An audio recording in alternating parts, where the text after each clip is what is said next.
just moving countries or even cities in general is being away from people that they know. So parents, maybe other members of family. In the game of football, wisdom's key. Listeners tuning in deep like the sea.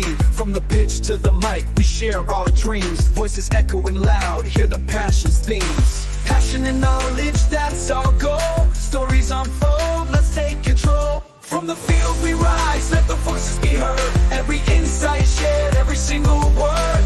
Football's the game, but wisdom's the prize. Join the conversation.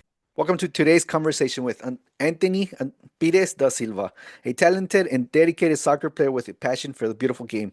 With experience playing in the NAIA and semi-professional in the UK, Anthony shares his insight, experiences, and perspective on the world of soccer and beyond. Let's dive in. Anthony, thank you so much for joining me on this podcast. Yeah, no worries. Thanks for having me. Can you give us a brief history of your playing career so far? Yeah, so I'll go reverse chronological order. So currently I'm at university called Laterno University, or LETU for short. They're an NCAA Division 3 team down in Longview, Texas. I've been there since August last year, and then so I'm currently my sophomore year. I spent my freshman year over in Fort Wayne, Indiana, playing for Indiana Tech in the NAIA. And then just before moving to the US, I actually lived in the UK. I played semi-professionally for Walthamstow. They're a team based in North London. I was playing for their reserves and under 18 team. And then before that, started playing adults football when I was 16. And then before that was just purely youth grassroots. And yeah, I mean, I started playing competitively when I was 12. Some people may consider that to be a little bit later, although I've been receiving some kind of proper training since I was 8, just like doing some football camps or soccer camps here and there. You'll notice I use the terms football and soccer interchangeably. They Okay. mean the same thing. So, yeah, but I started kicking the ball when I was 5, just like, around the house, whenever we'd have like recess in school. Yeah, and that's basically what it's been like so far for me. And then Okay. obviously you probably can tell from my last name, I am from Brazil. I've been going there, here and back like every year, so to visit Okay. family. Okay. So it's been an incredible journey you've had so far, right? But let's go back to the beginning, right? Hmm. What sparked your passion for football and how'd you get started playing in soccer? Um, I don't think there is one particular thing where it kind of sparked it. It was probably a combination of watching football on the TV and then also just playing any kind of games that involved the football at school as well. I had some friends that played a lot of football. They were like quite big fans. I came into all of that a little bit later than everyone did, just because I like to do just like because I like to do other things as well, which I'll touch upon in the future.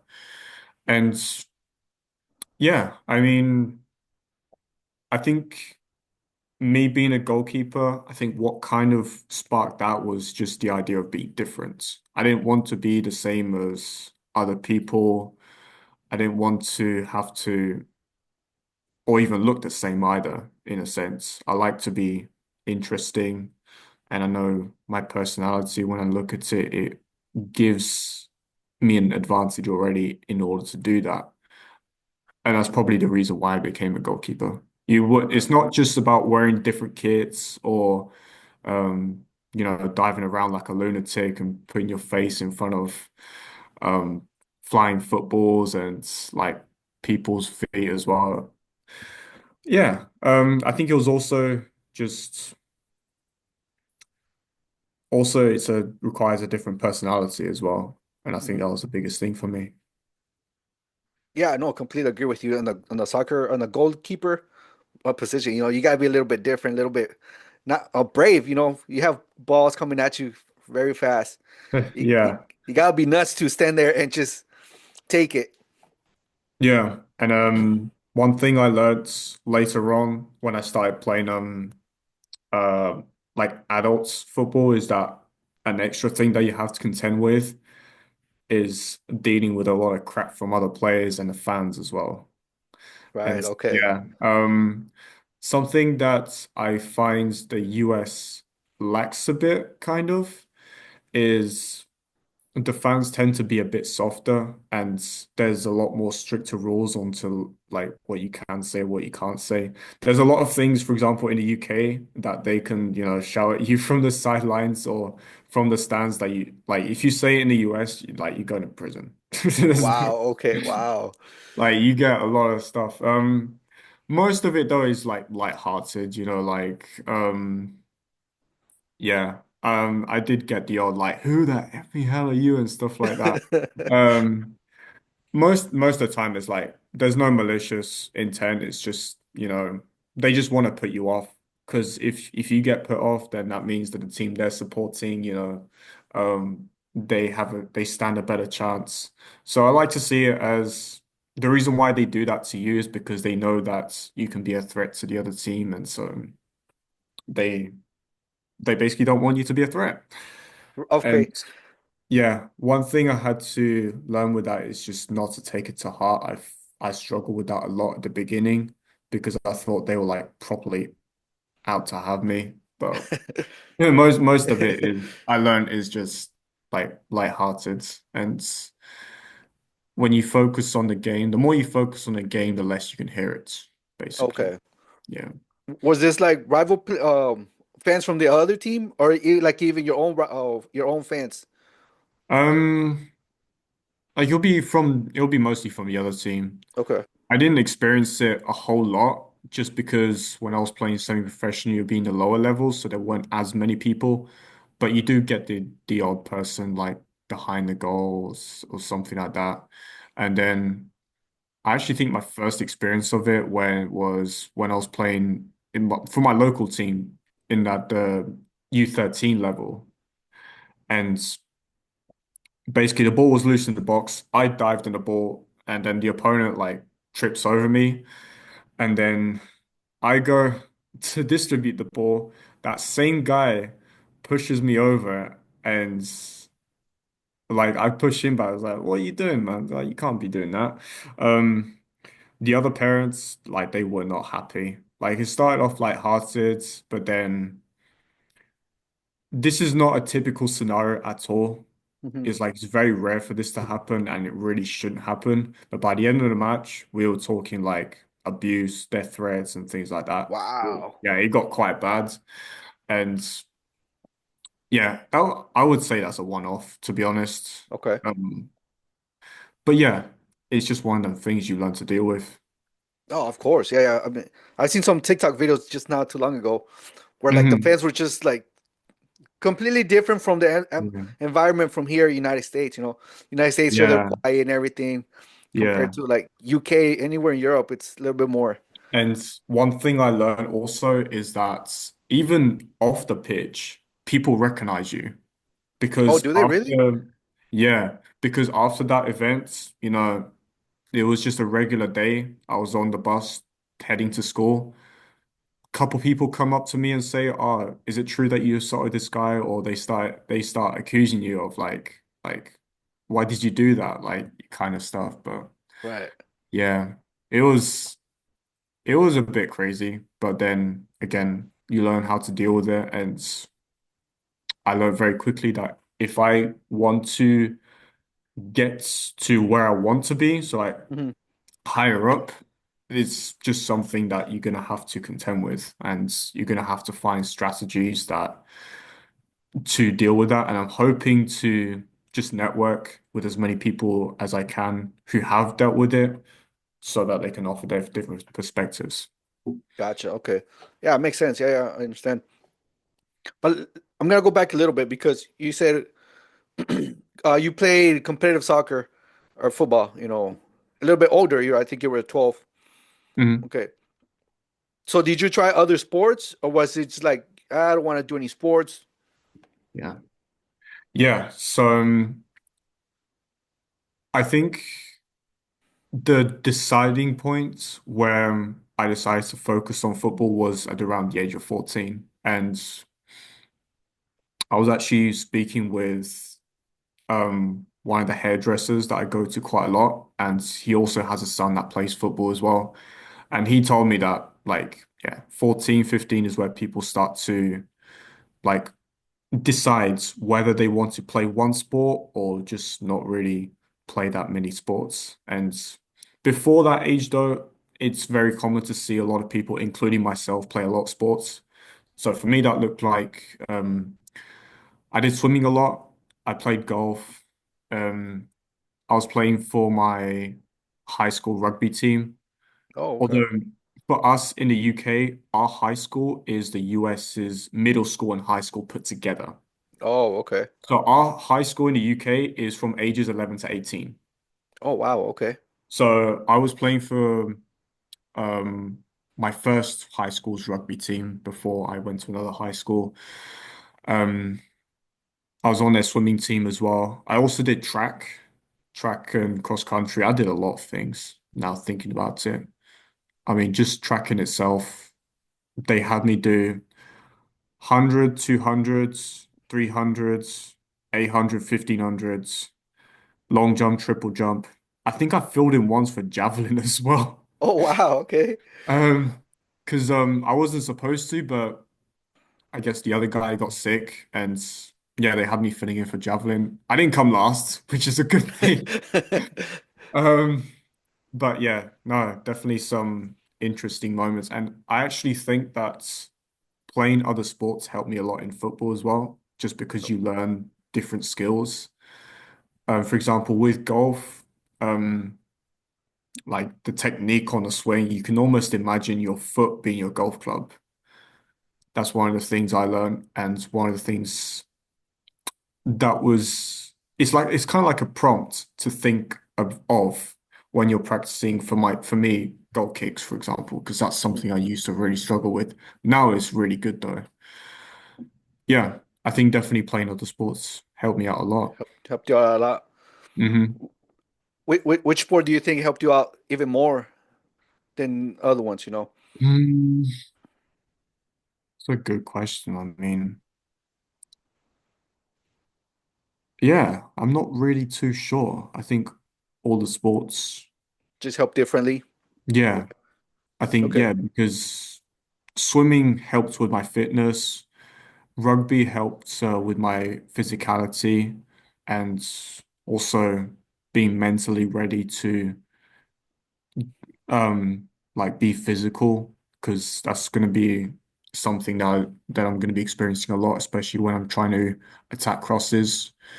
Um, Track and field help with my explosiveness, and then golf kind of helped with, define like technique, and just like margins and stuff like that. So everything just had like an equal impact, I would say. Okay. Yeah. So would you recommend like younger players to do different sports as well, or just like stay with one sport pretty much their whole life? When they're younger, definitely try out loads of different sports. I think it'll definitely be very beneficial. Um, but yeah, like I was mentioning before, the age of 14, 15 years old is when typically they start to um focus on one sport, Hmm. r- or they could decide, actually, I'm not really going to pursue anything competitively, and then they just want to do something for fun. That was me, especially when I moved to my second high school, because their rugby season is at the same time as the football season, and Oh, obviously, okay. you know which one I would pick. Um, yeah, I think it's definitely going to be beneficial if, of course, the budget allows for it, because I know in the US it's very expensive, Hmm. Yeah, yeah. and so yeah, because it's all about also just having fun. It's not really You're not really focusing too much on, results. You just want to stay in shape and when you're young, you just want to figure out what works best for you and what you enjoy the most. Okay. So around 14, 15, or 13, 14, is that when you decided, you know what, I want to make soccer mm, my life pretty much. I want to dedicate it to it. Is that when it was around that time? Yeah, yeah, I would say so. I would probably say it's a little bit earlier than that. Um, yeah, probably about like, yeah, 12, 13.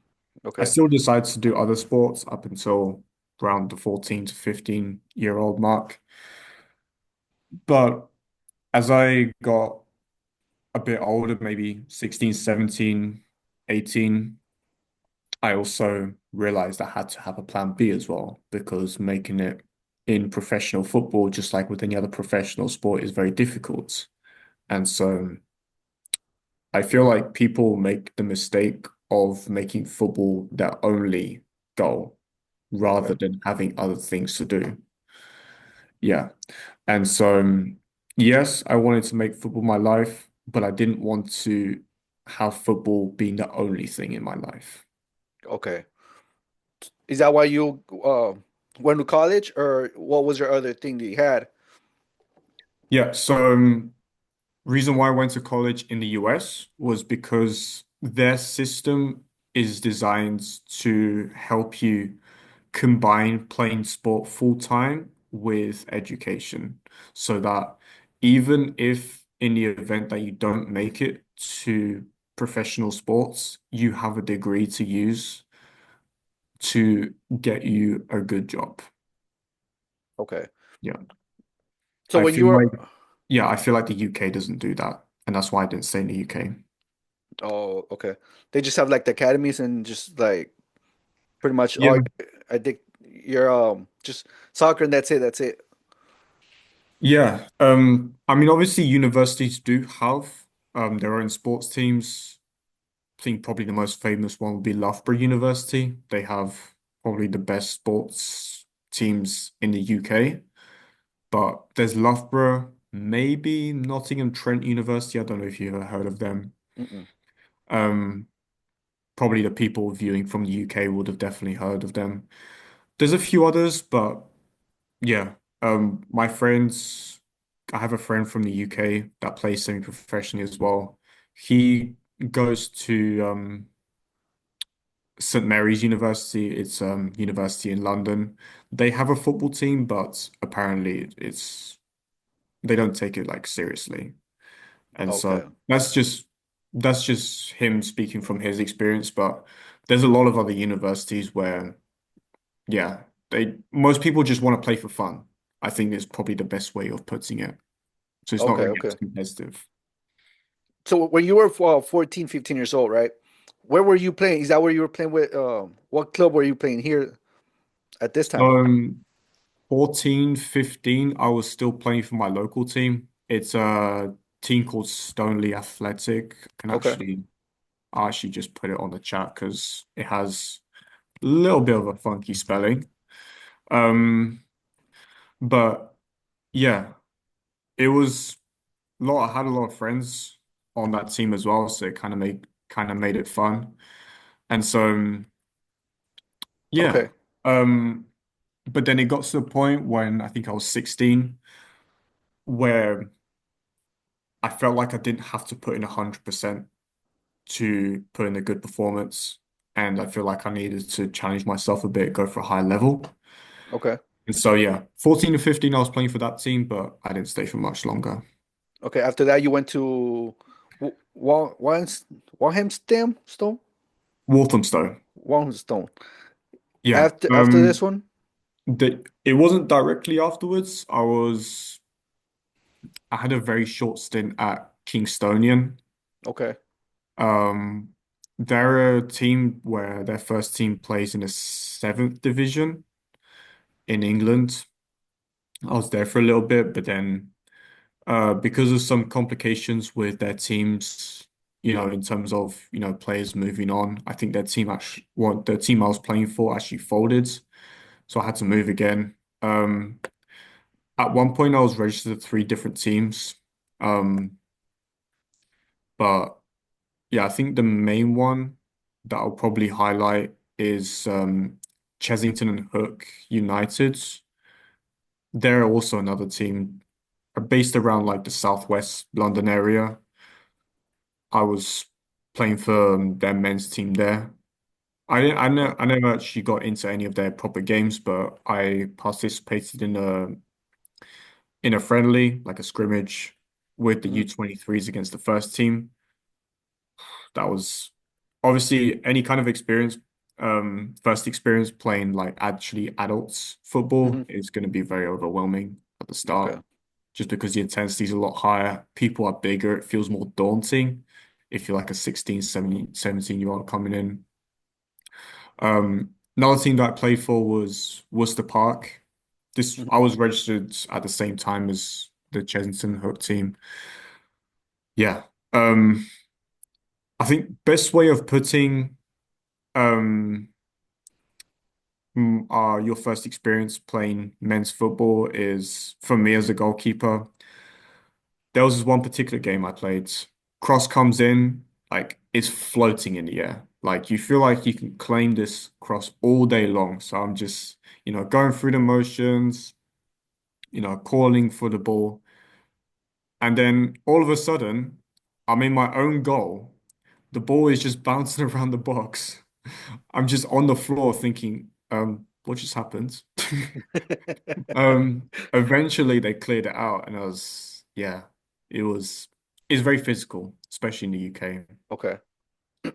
And then I moved to Walthamstow, where I knew I was only going to spend a season there Mhm. because of, going to university. Because even if I stayed in the UK, I would have moved up north. And so, yeah, I only spent a season there, but was a very good experience, definitely. That's where you play semi-professional? Yeah. How was that? How did you adapt to that level of competition? Um, it wasn't the ease at the start, but because I played men's football before, Mhm. that kind of made it easier. There was a lot of good players in there, including some players that were playing professionally and just needed to find a way back into the game, maybe because Oh, of okay. injuries or maybe their contracts ran out. So yeah, a lot of quality in there, including a player that eventually went on to sign his first professional contract. He was a very, very good player. Yeah, a lot of quality, also a lot of learning points as well, definitely. How do you help you develop your skills and prepare you for future opportunities as well? I learned how to be quicker, Oh, really? especially on the ball. Yeah, because players are closing you down quicker. You also learn to make decisions quicker as well. Overall, not Mhm. just when you're dealing with passbacks, because yeah, you have to judge the how the ball is traveling, especially when they play a through ball. So do you come out or not? And then also, yeah, crosses coming in. You have because the crosses are coming in much faster, you have to make that decision quicker, whether to come out and try and claim the ball or just get back on your goal line and be ready to react. You mentioned before, you were with the U23 teams and you played like a scrimmage against the Hmm. first team, right? When you're playing a goalie there against the professional, the first team, at one point did you get scared, nervous, or were you just, hey, I got to do what I got to do? I wouldn't say, I think not just for that one, but in general, pre-match nerves are a very real thing. But as soon as that whistle goes to start the game, from me, I don't know if anyone else has experienced this, anybody watching this, I don't know if they've experienced it, but as soon as that first whistle goes, automatically you're focused, you're locked in. And I felt a little bit better then, but because the level was much higher compared to what I was used to playing, that was why it was overwhelming. Again, I mentioned ball was moving around quicker.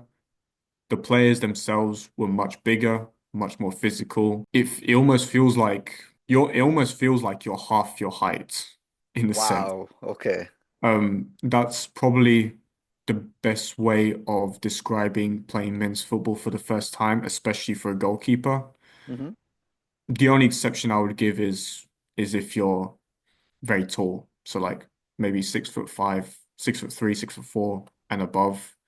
But I'm a little bit shorter. I'm currently at 5'10", and so you learn to play to your strengths that may be different than those who are taller. But even so, it was very tough playing men's football for the first time. I bet. I mean, playing goal, it just is tough. It's different precision. You make a mistake, it's all on you. Yeah, Now I think it was like what, 16 years old, and playing against adults. It's a whole different ball game out there. you don't have as much time in a ball. That's the first thing I've realized. You just gotta let it go quick. Yeah, but you have to do it in a way that's efficient, so you're recycling the ball correctly. You're also giving good passes to your centre backs and fullbacks, or if you're playing it longer. Obviously, it depends on what kind of ball you're playing. If you want to just put it on the striker, or if you just want to play it in behind of the opposition's back line for the wingers to latch onto. Yeah. So it's not just all about getting rid of the ball. It's just all about getting rid of the ball correctly as Reading well. the game, right? Yeah. Yeah. So one thing I noticed, um, and then going back to when I was 12, 13 years old, watching games on TV, players were moving the ball so quickly that I eventually realized it was impossible for them to make decisions during when they had the ball. As in other words, they know what they're doing with the ball before they even get it. And that's Wow. what Okay. I've been trying to do as well. Because there's just simply no time, especially when you play higher level. Um, I'm probably going to experience this when I make it to the professional level as well. Yeah, you need to be one step ahead all the time. Right. Right. Yeah. I've looked into it. I think it's like 3 seconds you have the ball. That's Hmm. quick. That's Yeah, very, very fast. yeah, no, most definitely. And I've gotten better at it, but of course, when you want to move higher up the levels, it's something that you find that you're always going to have to be improving. As Okay. in, you're never going to stop. You're never going to stop learning. And sometimes, unfortunately, whether it's in trainings and in games, best way to learn is if an oopsie happens and you let in a goal because of it. Yeah. No, Yeah. yeah, I agree. Sometimes the best way to learn is to by getting losing, Hmm. defeated. Yeah. No, definitely. And it can get super, super frustrating sometimes. And there was one particular season I was playing. Imagine every single game a goalkeeper makes a mistake that directly leads to a goal. Oh man. That was me. One particular season. I think it was about 2, 3 years ago. Like I just wouldn't stop making mistakes. I didn't know how like to stop it, but then again, I also learned quite a bit as well, especially on the mental side of things as well. Most definitely. How would you pick up yourself up, from making all the mistakes almost every game, you're making a mistake and it's causing a goal. How do you pick yourself up from this hard times? Mm, this is still something that I'm trying to figure out, I would say. And in training, it's a lot easier to do it because obviously, number one, you haven't got as like much pressure on you to perform, and number two, especially in goalkeeper training, everything is happening. Oh, light's gone. Hold Oh, on. okay, okay.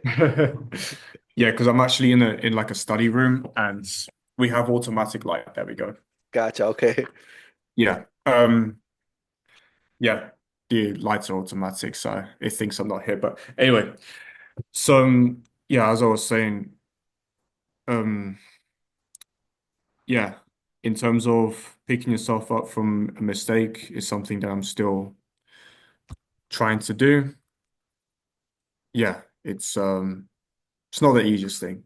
It's not the easiest thing. And one thing I felt is helping me, and I found this um like only now I'm starting to pick this up is when you focus on where the ball is going, how the players are moving, just taking your mind off it, I would say is the best thing to put it, best way to put it. Okay. Do you ever like beat yourself up after a mistake, or do you just like let it go? You know? That's one of the things I'm trying to figure out how to avoid Hmm. is just thinking about it too much rather than letting it go. It's something that I think is what's killing me the most in terms of my growth and development. Oh, okay. Because especially as a goalkeeper, you're so exposed to making those mistakes. It's going to happen.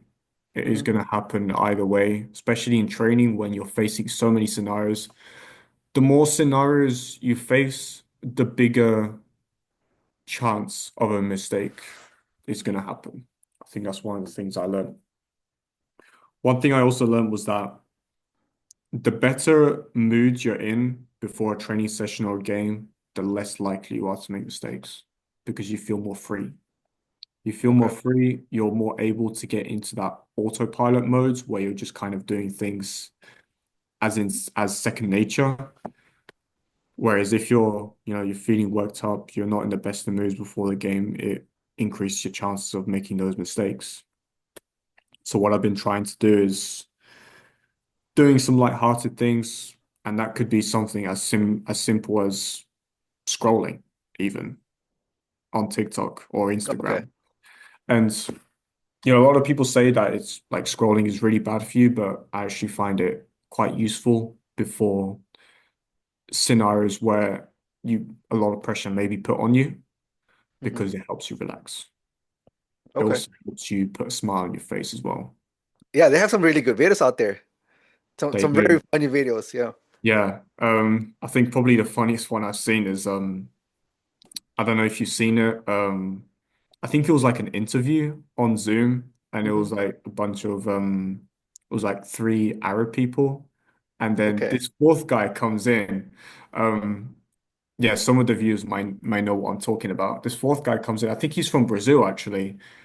He also I don't know what you call it. He also put that thing they wear on his head, and he just looked really funny.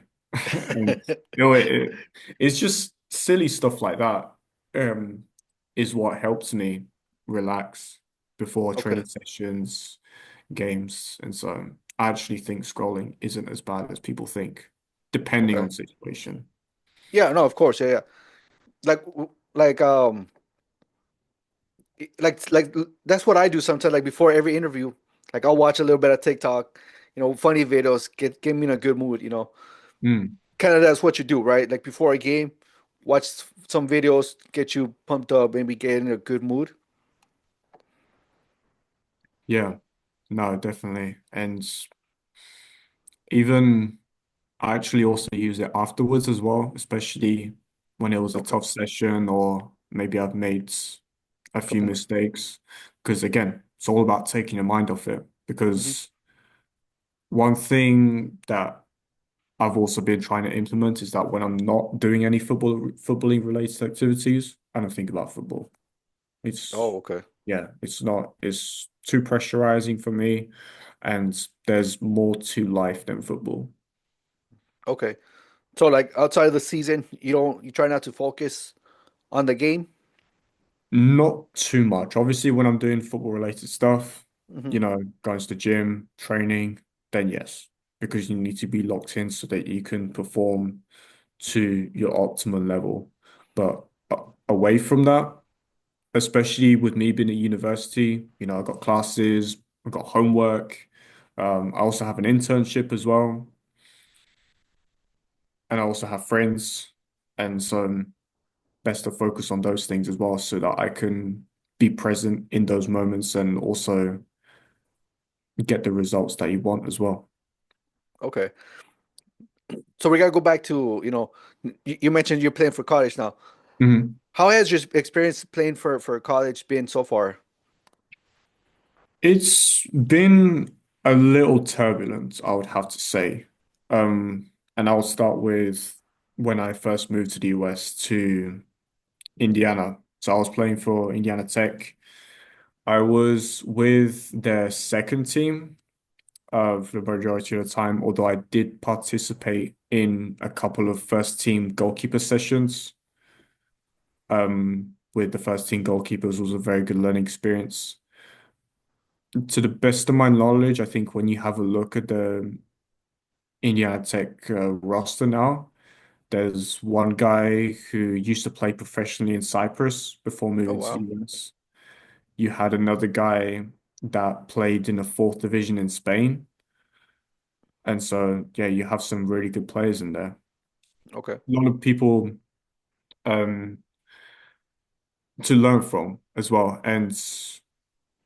But unfortunately, the footballing program I found there was not very good. Um, Okay. I wasn't playing as much, but that was the least of my worries, if I'm honest, Hmm. because we weren't doing team gym sessions, we weren't doing any kind of team bonding. It felt like back in the UK, it's just like a regular football club, Oh, okay. whereas it should have been the whole college experience. Hmm. Going out with your team, doing like team building activities. I mean, we did kind of do that when new coaches came in after the fall semester. And that was actually what kept me from transferring out after the fall because I knew new coaches were coming in and I thought something might change. And to be fair, it did. It did get a little bit better, but it wasn't enough to convince me to decide that this actually wasn't for me and that I should transfer out. And so coming to Longview, Texas, playing for LETU now, even though I'm not playing again, I'm still really enjoying it Okay. because good environments, my teammates are good people to hang around with during training, during the gym sessions, also to have some lunch with them as well. And then we're doing a lot of things together as well, whether it may be fundraising, whether it might be going out together as a team. The whole experience is much, much better. And part of the reason why I moved to Texas as well is the weather. Weather's Okay. been great, honestly. It was probably 80s up until November, which Wow. is, Okay. I've been hearing a lot though that even in Texas, like where I am in East Texas, it's not really heard of, but I didn't complain because I like warm weather. I like the summer much better than the winter. I don't like Hmm. being cold. So this is a great environment for me, especially with Latono being a Christian university, aligns with my Christian faith as well. It just gives me that opportunity to grow closer to God as well. Okay. D didn't it snow there a couple like last week, I think, or so? Mm, I don't know if the whole state of Texas, but I know some parts of Texas like snow got snowed in. I don't know. yeah, no, when we were actually, I was in the UK over the winter break, and when I was flying back to Dallas, so Longview is 2 hours east of Dallas along the Interstate 20. And I think right on the north of Texas and in Oklahoma as well, we were Hmm. coming from that direction. It did snow. We were Oh, seeing okay. snow on the ground. Dallas, there was a little bit, but I think most of it melted by the time we got there. And then where I am in Longview, I don't think it did. Oh, you didn't get any snow, huh? I don't think so. I don't think so. Yeah, might have been some sleet, like mixture of snow and rain, but that's about it. Yeah. Okay, okay, okay. Yeah, I've seen TikToks, like I said, where Mm. people were saying like, "Oh, it snowed in." I think even like Florida got snow. So, Yeah, I've been hearing a lot that people from Texas don't tend to know what they're doing when it snows because it yeah, yeah, doesn't snow that often. yeah. No, it doesn't. It's a different experience for me because over in Europe it snows quite a bit during the winter, perhaps not so much in the UK, but people are prepared. They have the tools and everything, but people in Texas, because it doesn't snow that much, Hmm. they're not really as focused on that. They're much more Okay. geared towards summer. Okay. When you came to Indiana to play for the Institute of Technology, was that your first time here in the United States, or have you been here before? I was here before, on holidays, but it was only East and West Coast. I never been to the Midwest before. I never been to the South before. And so even being in Indiana and the neighboring states, being in Texas, especially, the culture was very different for me. Okay. What was And the main difference you seen from language, UK? Yeah, yeah. language. How is that? People say different things. Yeah, it was very different. And it's just trivial stuff, because so here at Laterno on the men's soccer team, we're given different responsibilities, whether that might be vacuuming the changing room or doing the laundry, the team's laundry. Um, so there was this one particular day that I was responsible for vacuuming the changing room after training. And I don't know if do you guys say Hoover or vacuum cleaner in the US? I can't I remember. say I say vacuum. Vacuum. Because because I think I was asking my teammates where the Hoover was. Nobody could understand what I was saying. Yeah. No. But then I eventually said vacuum cleaner, and they was like, "Oh, it's over there." Yeah, it's like, yeah, stuff like that. And then I think the biggest one, possibly a bit vulgar as well. I don't know if it's allowed on a podcast. So we were doing a shooting session in preseason, and the coach basically goes, like, if you kick the ball over, you got to go shag it. Oh, okay. Yeah, yeah, yeah, yeah, And like all my teammates were just had normal reactions, like, yeah, fair enough. And then there was just me with my face turning upside down. I was like, you said what? yeah. Um, yeah, some people might know what it means in British English, but yeah, that was definitely a very interesting moment for me because, you know, I did not expect someone to say that because I thought that word only had one meaning. I didn't know it also meant to go and get something. Um, and then I was turning around to my teammates going, "Yo, this is a Christian university, right? Why are they talking about this?" Stuff like that. So yeah, it took me a minute to realize that actually it means, go and get the ball afterwards. And it's just like, well, why didn't they say that in the first place? So I think moving to Texas was a bigger culture shock than moving to Indiana, especially with me being the only international student on the soccer team. There's not many international students in general at the university. Whereas in Indiana Tech, there was a lot. Okay. A lot of international students, quite a few people from Brazil, quite a few people from the UK. So people already knew what kind of cultures they bring. But yeah, moving to Texas, definitely where there's a lot more Americans that I'm surrounded with. Yeah, much bigger culture shock. So Most people, are you liking Texas a little bit more than Indiana? definitely, yeah. With the weather, with the culture, even I hear though I hear the food's people, good in Texas too. food's pretty good, apart from pickles. I hate pickles. Oh yeah. Um, people would tell me like, how the hell did you hate pickles? They're the best thing in the world. No, they're not. They're just not. And then people in Texas fry them as well. It's like, um, you don't, you do not. No, really? It was like, you, it's just random. It's just random. But I guess that's the culture in Texas, and yeah, I guess a lot of people like that kind of foods. Some of it is pretty good though. Hmm. Especially if you go to down towards the Mexican border, you get some really good Mexican food as well. Right, right, right. Um, yeah, definitely though, I like the culture, even though people can't understand half the stuff I'm saying because of the kind of language that I speak. So yeah, but overall it's been great so far. Been thoroughly enjoying it. Okay. What sacrifices have you had to make in order to pursue your football career so far that you can think of? So far, I think biggest one was moving to the US, going Okay. into an unfamiliar environment. I didn't really know anyone when I came. Now, though, I have quite a big network. I know a few people here in the US, so it's easier now, but when I first came was very tough. Obviously, biggest challenge people face when they not just move to the US to play in college, but just moving countries or even cities in general is being away from people that they know. So parents, maybe other members of family, their best friends as well. They're leaving that life behind Hmm. to pursue something that they want to do when they're older.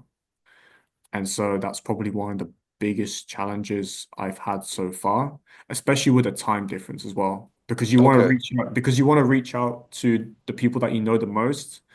But for me, I can't do that in the evenings because the UK is 6 hours ahead of the central time zone here in the US, and they're all asleep. They're not going to respond until next morning. So Right.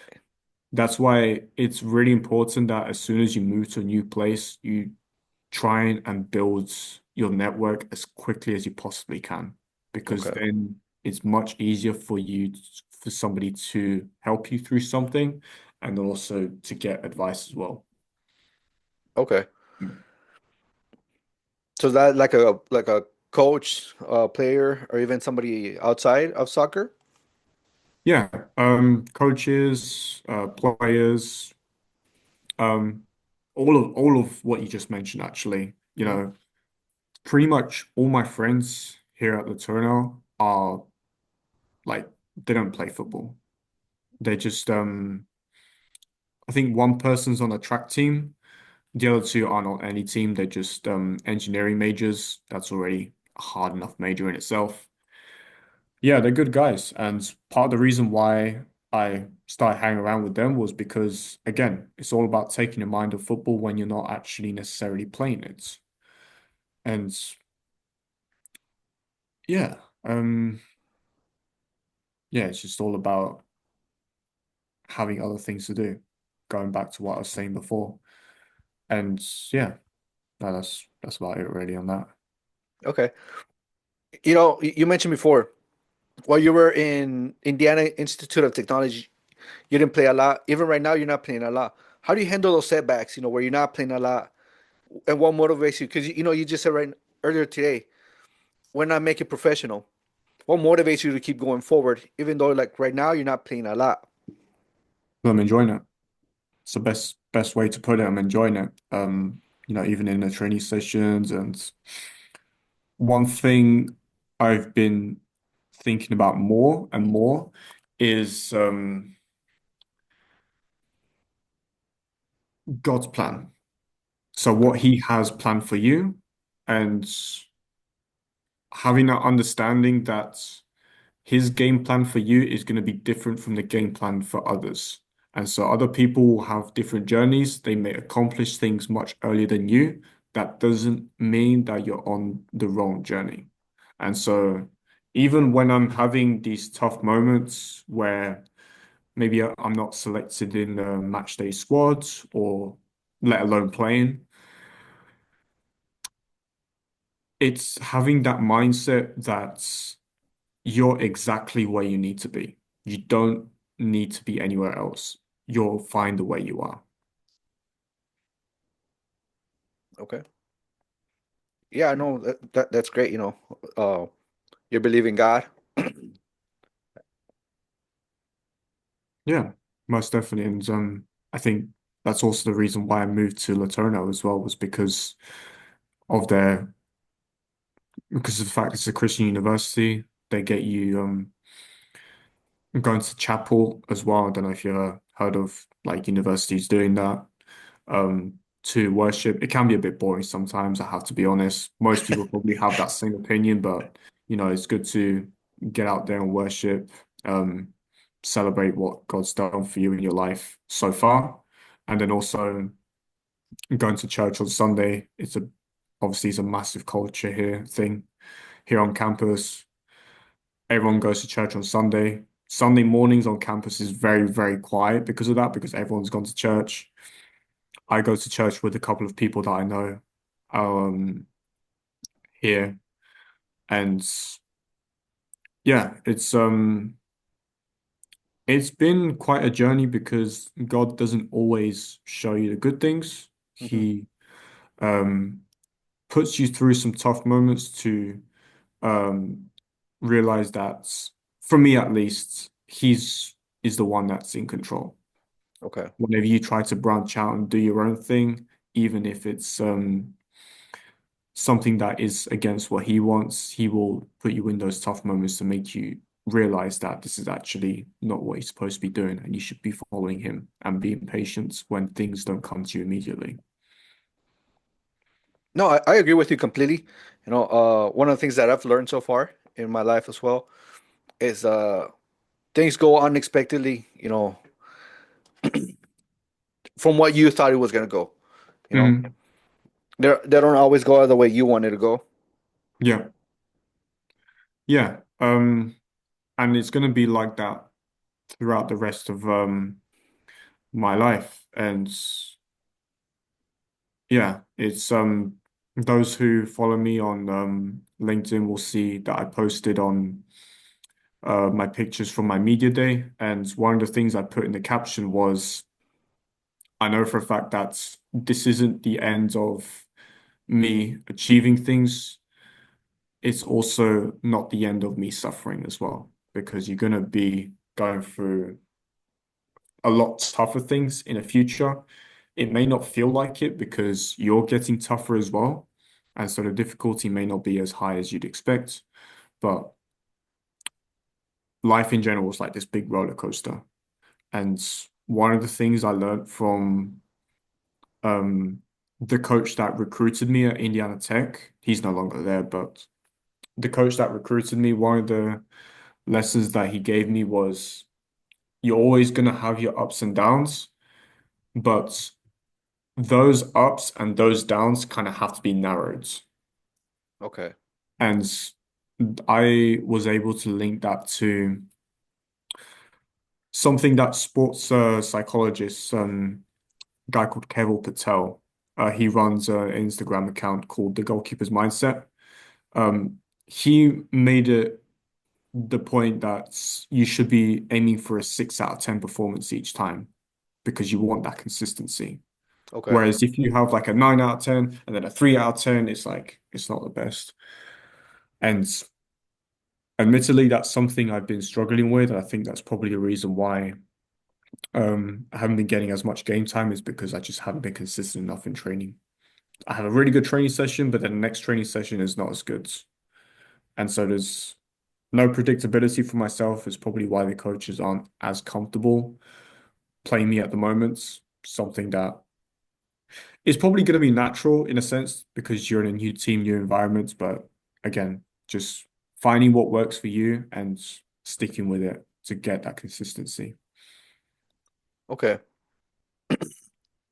How has football helped develop your valuable life skills such as discipline, teamwork, and perseverance as well, Hmm. Yeah. Obviously, football is being a team sport. You can't accomplish things by yourself. Probably the most recent example I can give you is when we do the fitness sessions in a gym. You can't do it by yourself. You need that support from your teammates to get through it. And also communication as well. Being a goalkeeper requires you to be very loud, give lots of detailed information to your teammates as to which spaces they should be covering and which of the opposition players they should be careful in terms of where they might go next. And then, yeah, I think that was probably the biggest thing, communication, and that's something that I've been doing really well at so far. Some people might realize when they see my YouTube channel, um, it's like if you just search up Anthony Pires 05, you'll see it. They'll realize that I put my camera behind the goal. And the reason why I do that is so that they can pick up my communication as well, which Okay. is a massive part of goalkeeping and also is a very important thing to put in your highlights as well, especially as a goalkeeper. So communication and then also supporting your teammates, collaborating with them is probably one of the most important things I learned. And best thing about that is that those are skills that you can learn that you can use outside of football as well. So let's say you get like a regular 9 to 5 job, there's going to be times where you're going to be doing projects with your co-workers, or even at university as well. If you're doing like group assignments or if you're presenting something to the class, same principles apply, collaborating with them, supporting them in if they're struggling with something. So in that sense, I actually made a list on my phone actually of how football has actually saved my life in a sense because of that, because it teaches you life skills as well. Yeah. Okay. I did check out your YouTube channel. I think you have like 200 something in videos, if I'm not wrong, right? Videos. Let Yeah. me just have a look now. I have 1, 2, 3, 4, 5, 6, 7, 8, 9, 10, 11, 12, 13, 14, 15, 16, 17, about 20 videos and Okay. 3 shorts. Yeah. Okay. I seen you were what kind of like in a camp with I want to say his name was Martin. Let me check him out. He was Martin a Brennan. was it? How was Yeah. that? Was that like a camp or what? Yep. So it was like a goalkeeping camp run by Martin Brennan. So Martin Brennan is basically he was formerly one of the goalkeeper coaches for Tottenham Hotspur. He's also been a goalkeeper coach for Fulham as well. Um, there's a goalkeeping camp called the Nationals that he runs. It's basically this massive goalkeeping event where everyone comes together. They get coached by professional coaches. Um, yeah, it's this massive event. I'm still yet to go one. Obviously, I went to the Glove Glue Academy one. There's actually one next summer coming up, but I'm not sure if I'll be able to go to it. I might stay in the US to play in the summer leagues. It's kind Okay. of I'm kind of still deciding on it, but that camp that I went to, that video that you saw, Hmm. massive learning opportunity. Being training with those that currently play professionally or were playing professionally, now playing semi-professionally, and also people my age as well that may be playing for professional academies was a lot of learning points. And yeah, I'm just looking forward to continuing on working with him.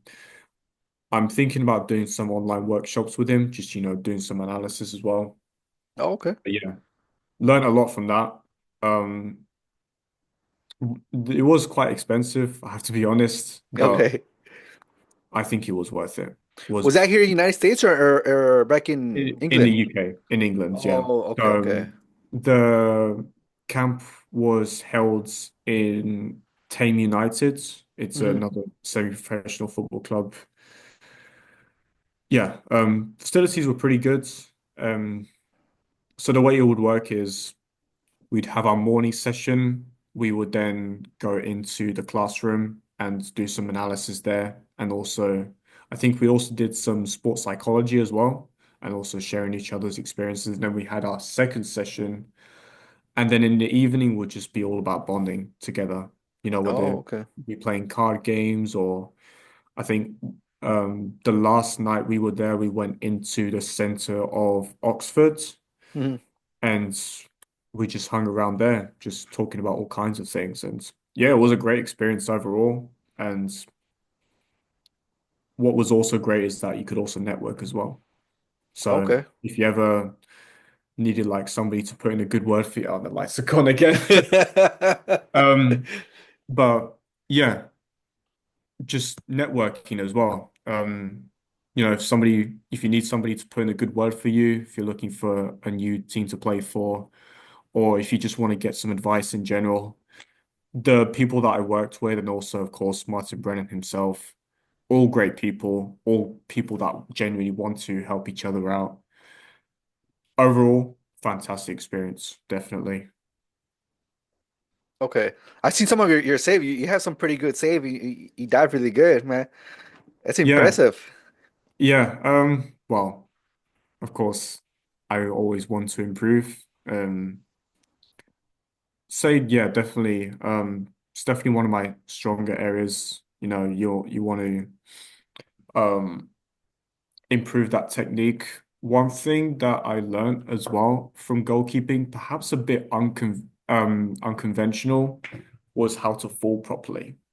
Because, um, for example, somebody that I knew in the fall last year, they broke their arm just by landing on their arm.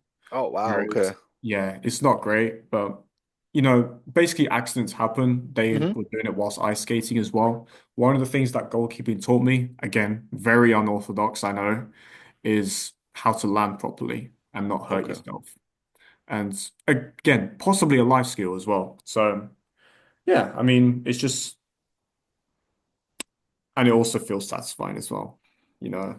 Um, yeah, it's just one of them things where you just try to improve. Again, another reason why I went to that camp as well, because even if you feel like you're really good at something, when you go to those kind of camps and you're playing with people that are playing at a much higher level than you are, you realize that you still got a long way to go. Right. Yeah.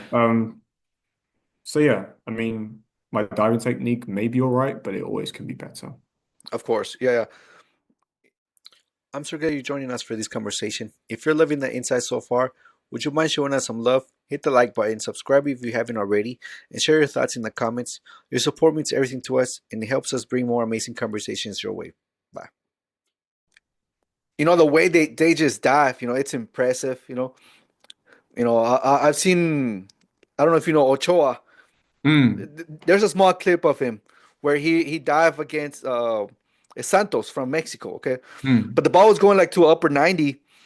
That man dived, but that's a beautiful, beautiful save. You know, Oh, is it that free kick where he got all the way across the goal? yes, you seen it? Yeah. That's impressive. I don't know. Can you do that? Um, I Maybe think not that close, it's but very, very difficult. And I think to be able to do that, I can't quite remember the video, but to be able to get across the goal like that, you have to be super quick. And in a sense, you may also have to use your instincts as well in order okay. to, in a certain sense, predict where they're gonna hit the ball. And I think that was one of the reasons why he was able to make that save, because going back to what I was saying earlier about being Mhm. one step ahead all the time, again, that's probably a prime example of how he can do exactly that. Because I think he knew where the free kick taker was going to put it. And Got it. by Okay. combining that with his quick feet, he was able to get across. Was unbelievable save, honestly. Because the ball was It going right up there it as was going right well. up there. Yeah, yeah, Going yeah. right up there. It was amazing. But yeah, Who's your unbelievable. who's your favorite goalkeeper that you like to watch or even learn from? Um, I never really had a favorite. I mean, somebody that I really liked, especially when I started playing, was Joe Hart. Oh, okay. Yeah.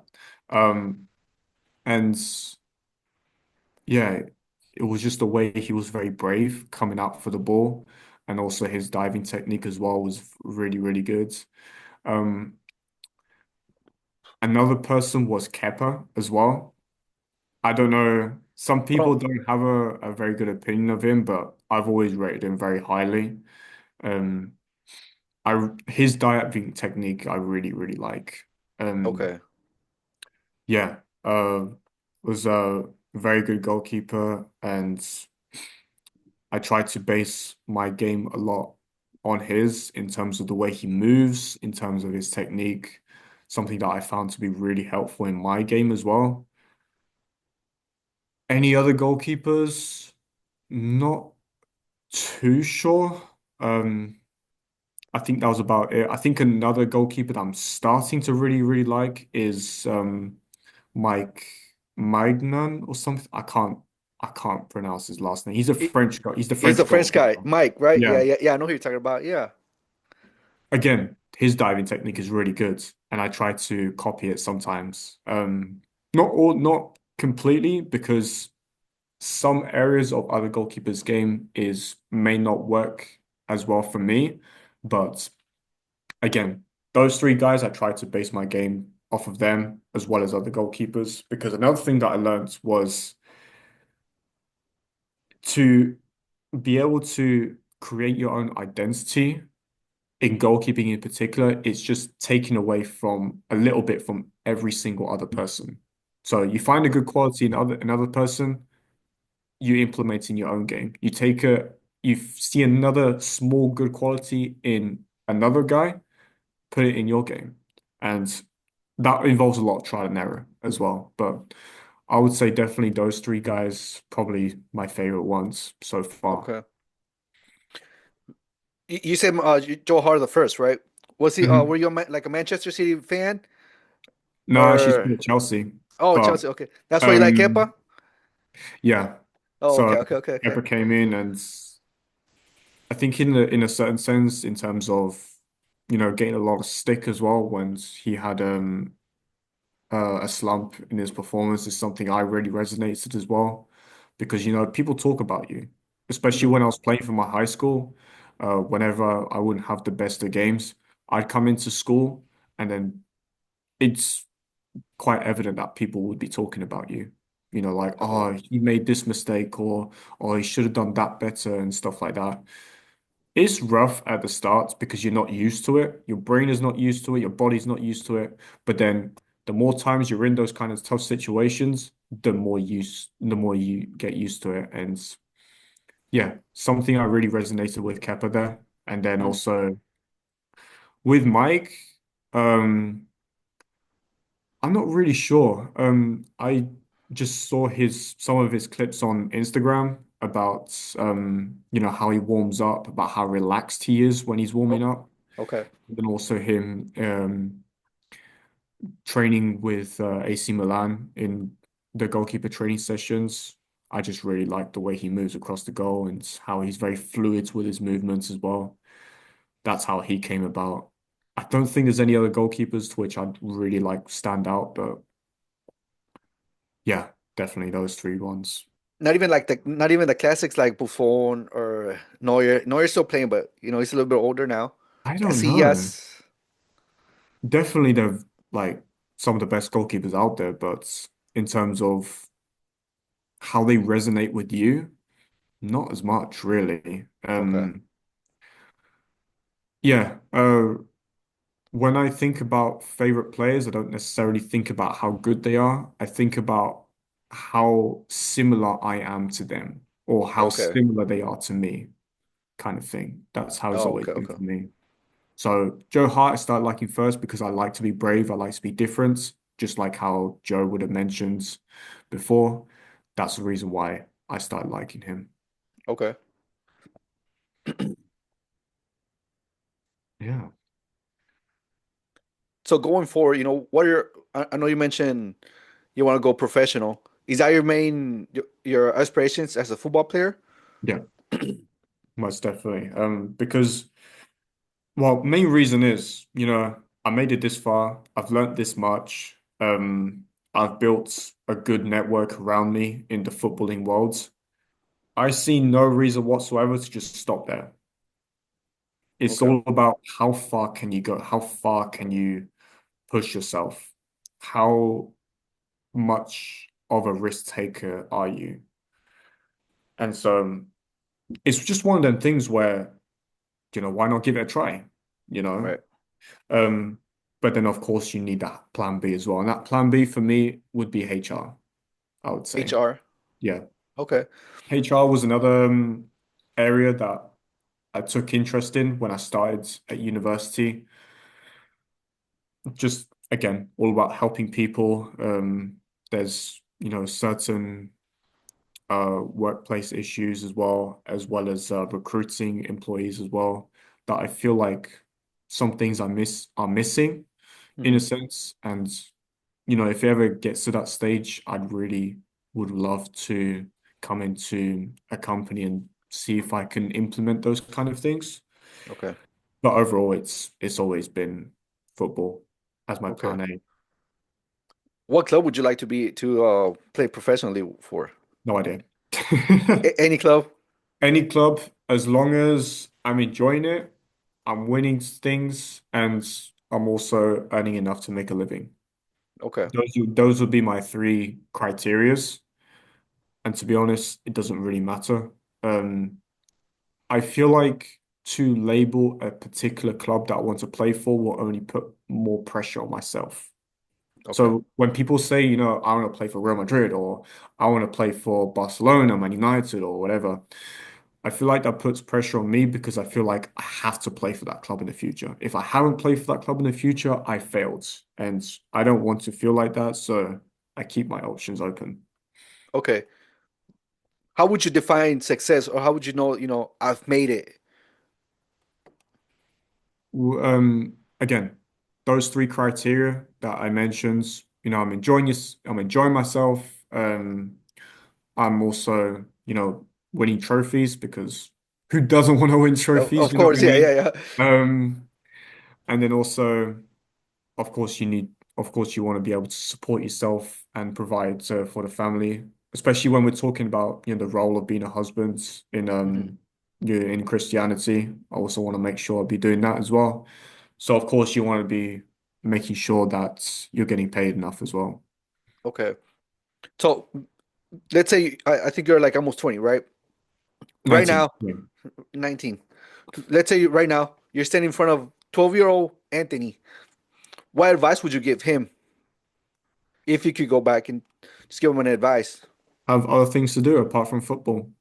Because one of the mistakes that I made was focusing too much on football. And that's why I'd always be feeling stressed out, um, thinking that, oh, if I don't do this, I don't do that in football, then it's going to ruin my whole day. It shouldn't be like that. Have other things to do, have a friendship group that may not play football. So if you're surrounding yourself with friends that don't Hmm. really play football, don't really have an interest in football, not the end of the world at all, because at least it gives you that environment, that platform to take your mind off of it. And Okay. so that when you come back to a situation where you're playing football or you're in like that footballing environment, your energy levels to cope with those kind of pressure is much higher because in a sense, your body dedicates a certain amount of energy to certain things. Hmm. And so if you use it up all of it just by focusing on, in this case, football 24/7, you're going to burn out. And that has happened a couple of times in the past between the ages of 12 and the age of 19 today.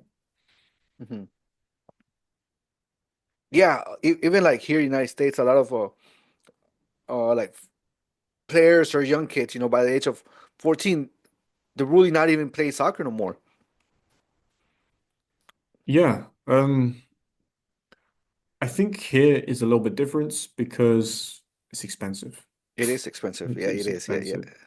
Um, Somebody that I know was explaining to me about how much it costs to play for a youth football team like ECNL, for example. Hmm. They told me that for kits alone is $600. And I was just like, um, you said what?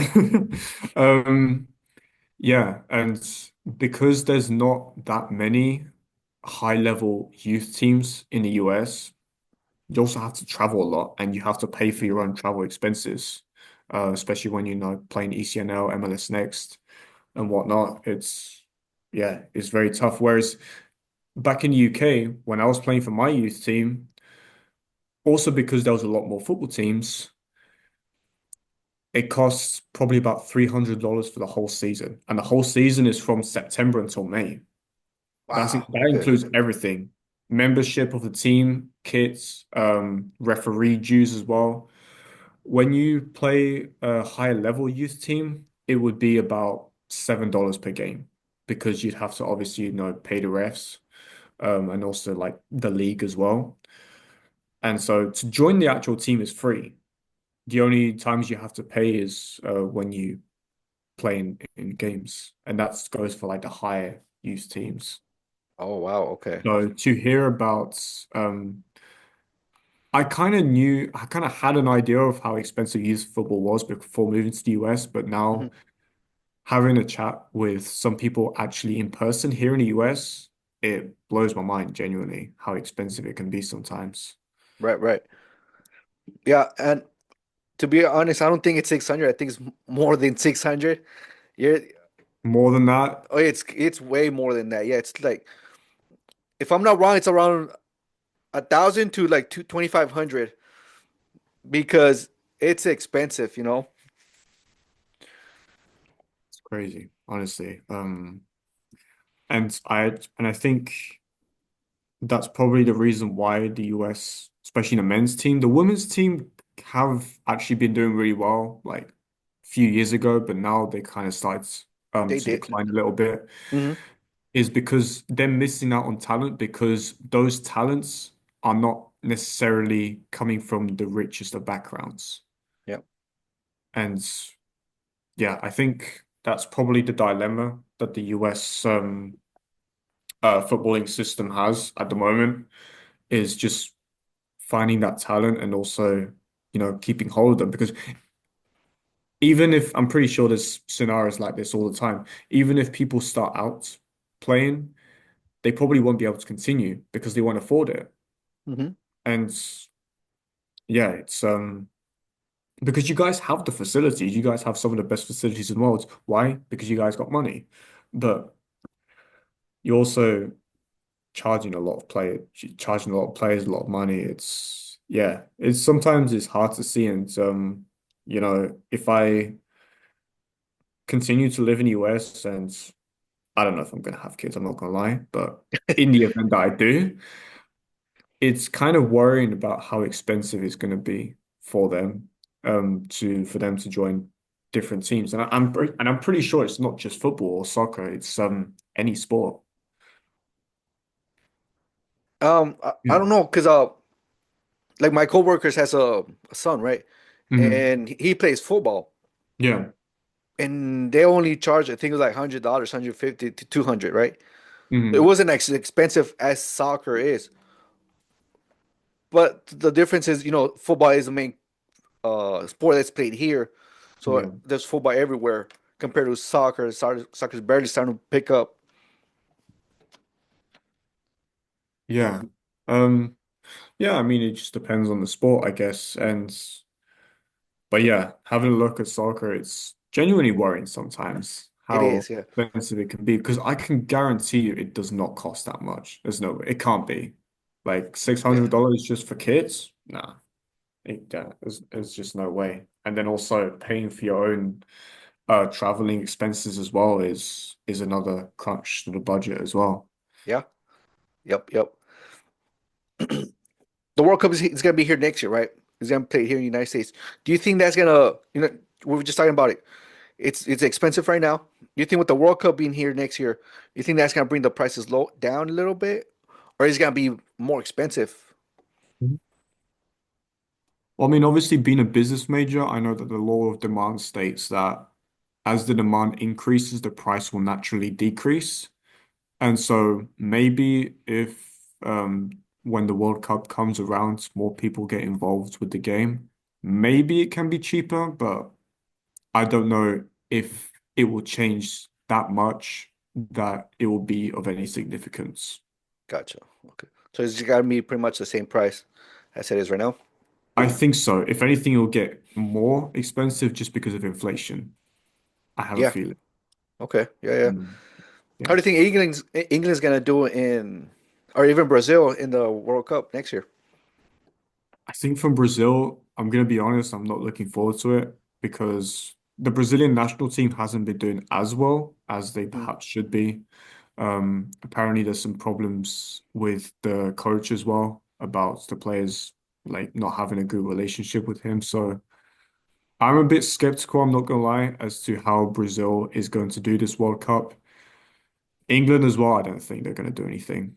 the only reason why in the Euros and the 2018 World Cup and the 2022 World Cup, they've actually been progressing really well is because they've been playing against weaker teams. They've been Okay. going against weaker teams, and then when they go against like a decent team like France in 2022 or Italy in 2021, Spain in 2024, it they just don't do as well.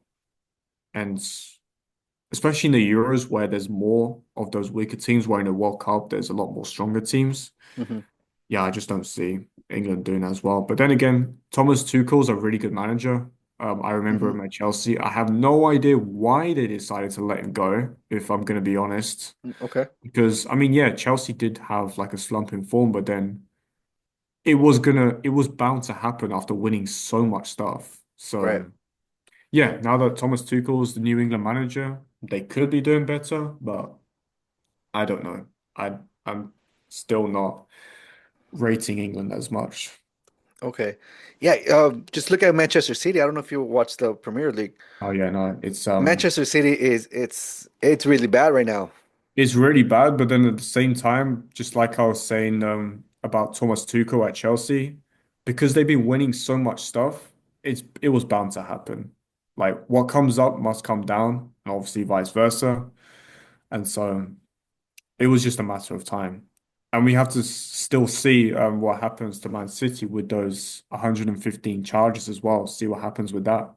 Because I think the Okay. hearing has finished. They just deliberating on the verdict. So that'll be really interesting to see what happens.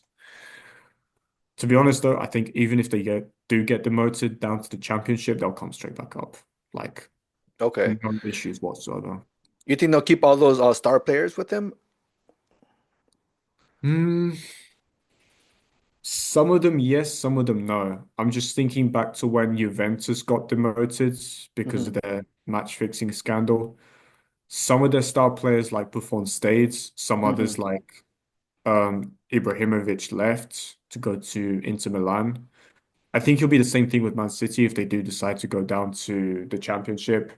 Some Okay. star players may stay, some star players may go. Yeah. Okay. You think they'll make it out of they'll make it to the playoff in the Champions League? Because I know they're out right now. They're position like 25, I think. Mm. Yeah, I don't know if they will, to be honest. I'm still getting used to the whole Champions League format. I've been watching the Conference League mostly just because Chelsea's in there. The Okay. new format is very confusing because I don't think everyone plays everyone, and I don't know, I think I just need to get a more of an understanding as to how it works and everything because it's still relatively new to me.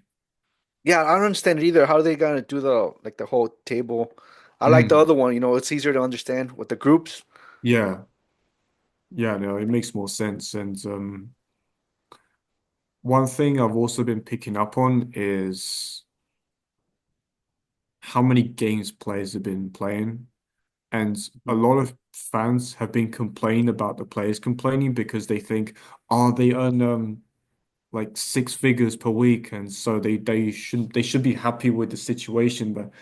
But at the same time, money doesn't buy happiness, Mm-mm. right? No. And so them saying that because they're earning this amount of money, they should not be complaining is contradicting the money doesn't buy happiness statements. And so yeah, it is kind of upsetting to see like fans not being able to understand a player's perspective because at the end of the day, football's a very physically demanding game. Doesn't It matter is. which position you play in, it's going to be very, very tough on your body, and that's why we've been seeing a lot of injuries as well. Um, Especially just before the 2022 World Cup. I don't know if you've seen there was Yeah, I did. Yeah. a lot of players were getting injured, especially with their ACL.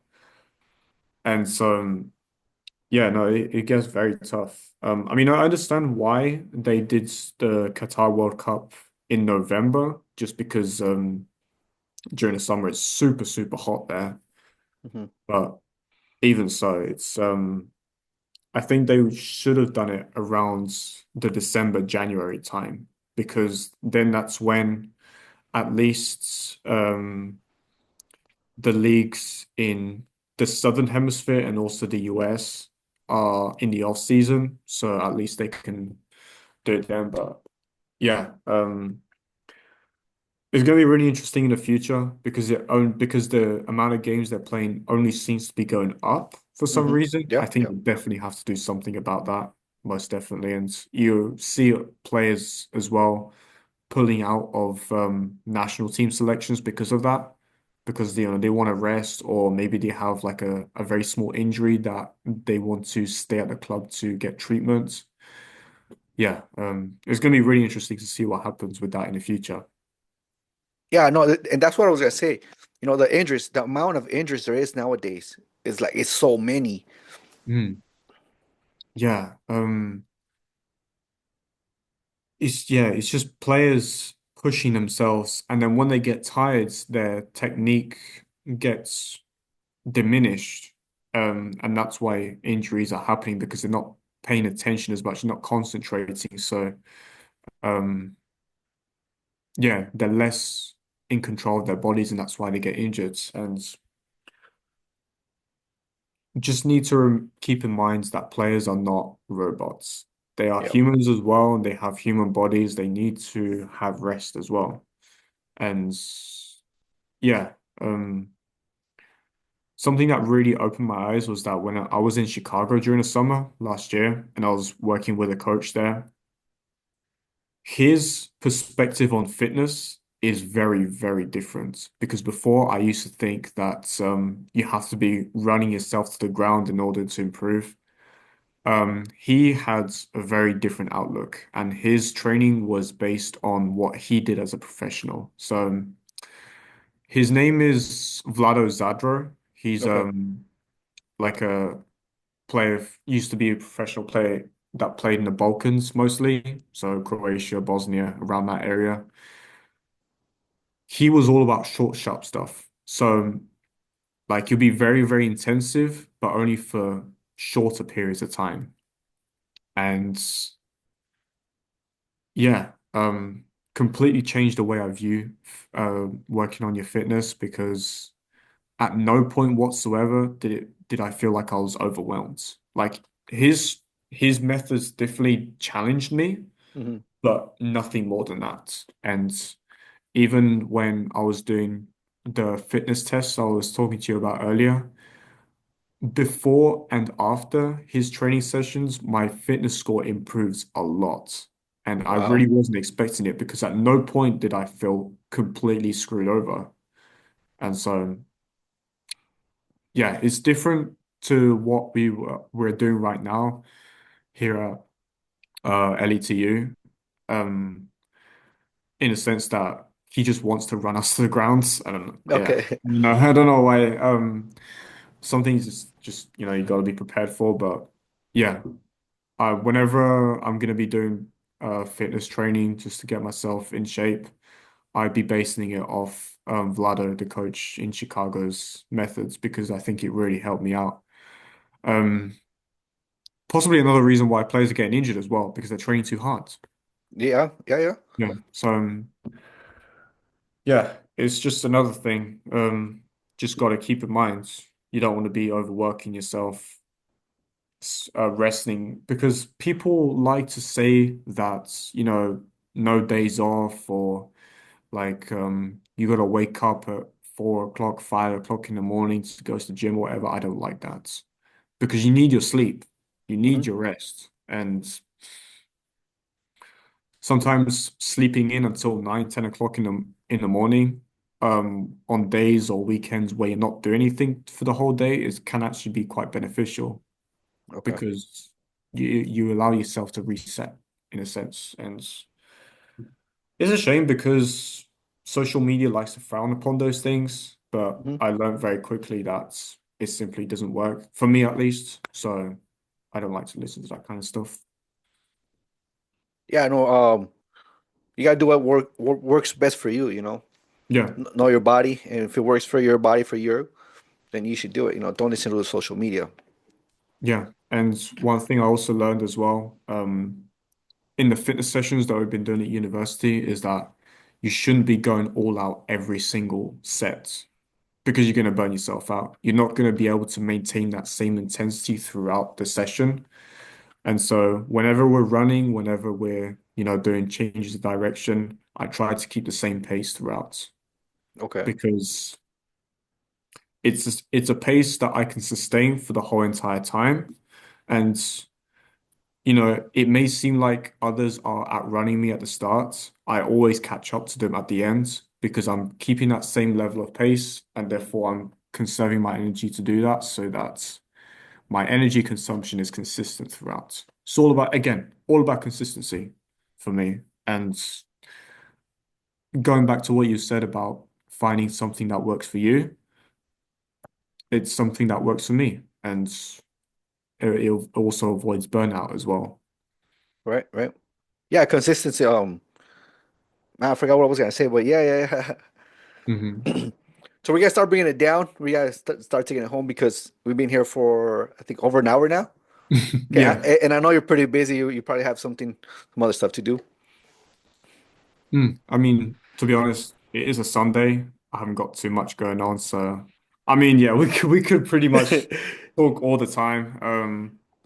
Actually, yeah, one more thing to mention about, keeping that consistent pace. That actually I learned from running track, especially those longer distances, doing cross country as well. Keeping that same pace so that you can keep that same level of intensity throughout. And again, another way that another sport can help you in another sport, which is a really interesting, was a really interesting insight for me. Right, yeah. Even like basketball. Do you Hmm. know the Netherlands from like the 70s? If I'm not wrong, like the coach, you know how they did like the total football where everybody was moving constantly. If I'm not wrong, that came about because like the coach would watch like a basketball game where the players kept moving, and he learned that he took it to the soccer, and that's how that team started, from learning Yeah. another sport, and pretty much what you're saying. Yeah. No, that's another reason why you shouldn't be focusing a lot too much on football, especially at a younger age, because you can take other things and other people and implement it into your own game and your own personality as well in life, not just in sport. Yeah, no, Mm. completely agree. Sometimes we think that soccer is everything. There's other stuff we could always be doing, you know, Yeah. just to ease our mind. We're not always having that pressure that, oh, I gotta do this, I gotta do this. Yeah. Yeah. No, most definitely. And it's another reason why I came to Laterno University as well, because it gives you that outlet from playing football. You got other things to think about. You got other events on campus to, take your mind off things. Main thing for me is always it's been in every decision that you make, there always should have a good reasoning behind it. As in, you're Okay, not making decisions blindly, you're not making decisions just because you feel like it. I always like to have that logic behind decisions. okay. So what's next for you, Anthony? You know, Um, in terms of, in the next, like, for the rest of my university career or beyond that even. let's do your college playing career, and then Hmm. after that, all right? Okay. So I have about 2.5 years left, depending on when I want to graduate, like what my class schedule is going to look like. Just gonna keep playing, focus on the controllables, having that belief that everything I'm doing is going to be preparing me for the future as well. Um, I have a feeling actually the coach wants us to do all this fitness, not just because our fitness is bad, is because a mental strength Okay, as well. So again, having that belief that everything that you're doing, everything that you're working on is helping you prepare for the future. And then during the summer, I'm going to be trying to play for some semi-professional teams. where the seasons run during the summer. So I'm going to be in Chicago again during the summer. Going to be looking to try out for a couple of teams there where their season runs from beginning to mid-May until beginning to mid-July, depending on how well they do in the cup competitions. And then after university, it honestly depends. I have no idea what's going to happen. I may not even know if I'm going to stay in the country. Um, all I know is that I might probably have to go into like a maybe like a full-time job just so that I can support myself as well. And yeah, just go from there. There's a couple of options for me actually. One would be to stay in the US. I've already established myself here, have some connections. I don't really fancy going back to the UK just because of the lifestyle there. I don't think it's quite for me. But then again, I Okay. wouldn't completely rule it out just because of the amount of contacts I have there, people that are happy to help me out, which I'll be forever grateful for. Another option that has just emerged is Brazil because my dad's a Brazilian citizen, which means that I'm eligible to get permanent residency in Brazil. Okay. And so, and there's actually a Brazilian coach that lives in Arizona. That's one of the people that I know is gonna introduce me to sometime in the next couple of months. And he has a lot of contacts, not just here in the US, but also in Brazil as well. So that could open up some doors as well. But at the end of the day, if we're talking about after university, still very open. I Hmm. like to think about what's happening now because there's a Bible verse about this actually. Not worrying about tomorrow. Um, and this is something I encourage other people to do is to get into Christian faith because it just encourages you to have that knowledge that there are some things that you can't control. There's some things that you can't be sure of. And so if we have a look here at Matthew chapter 6, verse 34, it basically says, do not worry about tomorrow, for tomorrow will worry about itself. Each Oh. day has enough trouble of its own.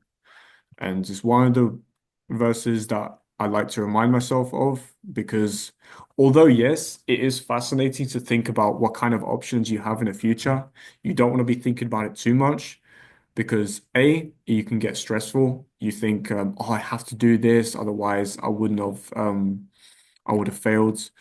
That's number one. Number two, you got things going on now that you have to worry about, arguably more important things. And so yeah, still 2 years left or thereabouts of university, and then we'll see what God has planned for me afterwards.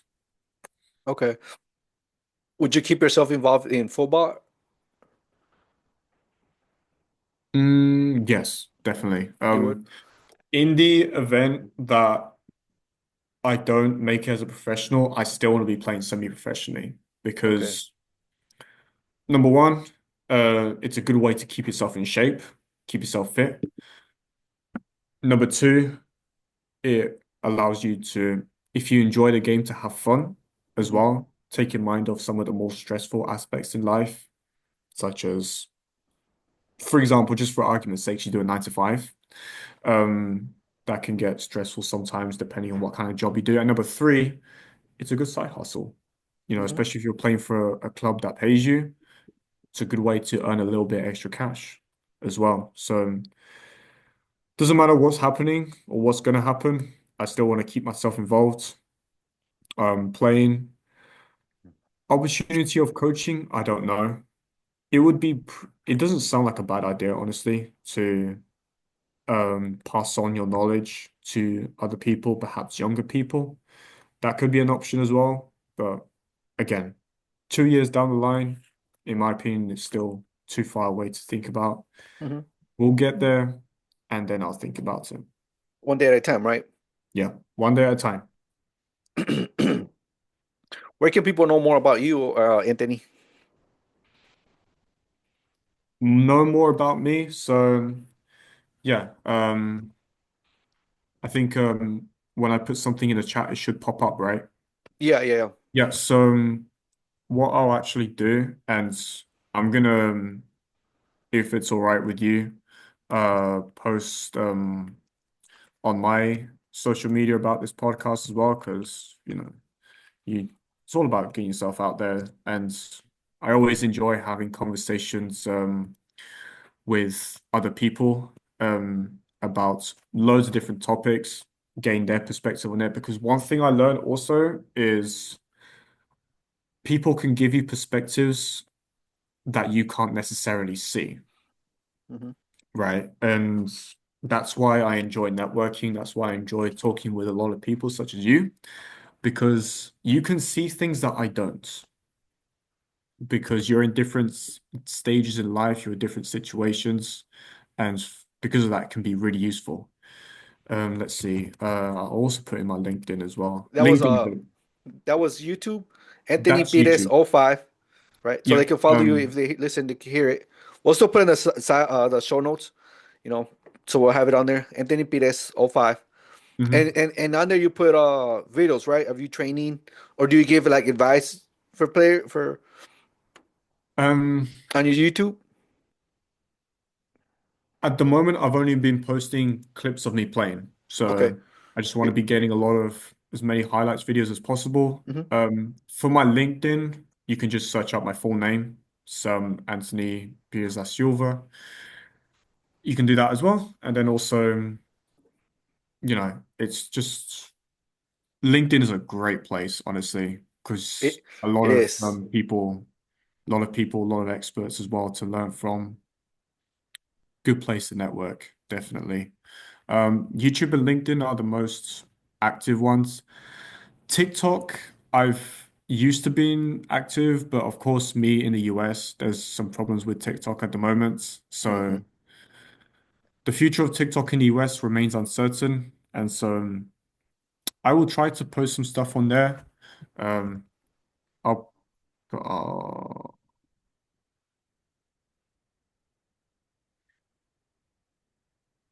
um, yeah, something happened to my computer there. Not sure, but anyway, yeah. I'll put my TikTok in there anyway.